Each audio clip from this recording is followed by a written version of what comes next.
আল্লামা দেলোয়ার হোসেন সাঈদী রহমতুল্লাহ প্রায় সময় একটি কথা বলতেন, বাংলাদেশের ভাগ্যাকাশে কালো মেঘ জমা হচ্ছে। আমি তার প্রতিটি কথা প্রায় সময় গবেষণা করি, এগুলো নিয়ে রিসার্চ করার চেষ্টা করি।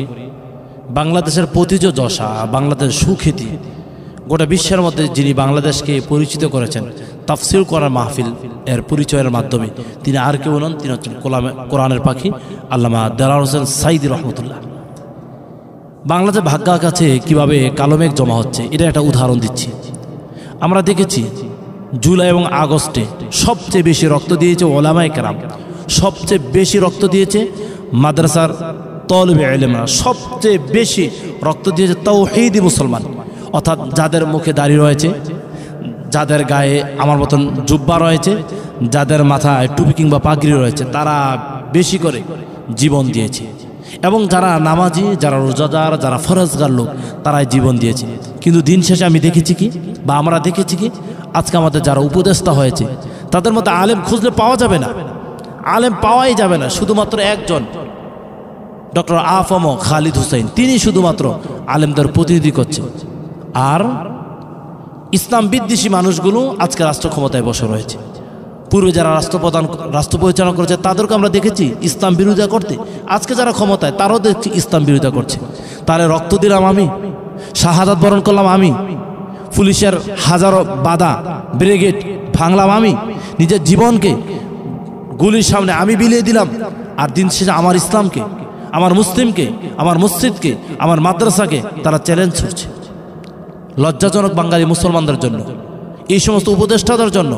আমরা দেখেছি কিছু কিছু উপদেষ্টা ভাই রয়েছেন, আমাদের শুভাকাঙ্ক্ষী রয়েছেন, তারা আলেমদেরকে নিয়ে কথা বলতে চায়, তারা আলেমদেরকে চোখ রাঙ্গায় না। আপনি একবার ভাবতে পারেন নাই কাদের কারণে এই রাষ্ট্রের পরিবর্তন হয়েছে। আল্লাহ তাআলার শতভাগ রহমত ছিল, কিন্তু আল্লাহ তাআলা তো কারো মাধ্যমে আল্লাহ তাআলা এই সিস্টেমটা করেছেন। আবু সাঈদ মুগ্ধর মাধ্যমে এবং তাদের মতন শত সহস্র যুবকদের তাজা রক্ত বিলীন করার মাধ্যমে আল্লাহ তাআলা পরিবর্তন করে দিয়েছেন। কিন্তু আলেমরা কি আজকে আমাদের প্রতিনিধি করছে? আলেমরা আজকে আমাদের প্রতিনিধি করে না, কারণ আলেমদেরকে আমরা ওই চেয়ারে বসার সুযোগ করে দেইনি। আমি সকল দায়িত্বশীল ভাইদেরকে বলবো, আগামীতে আমরা যদি জীবন যদি দিতে হয়, আমরা যদি অর্থ যদি দিতে হয়, আমাদের তাজা রক্ত যদি বিলীন যদি করতে হয়, তাহলে আমরা সব কিছু করব। কিন্তু পাশাপাশি দেশ এবং ইসলামকে টিকে রাখার জন্য আপনার চেয়ারও লাগবে। চেয়ার ছাড়া আপনি এই দেশ ইসলাম প্রতিষ্ঠা করতে পারবেন না।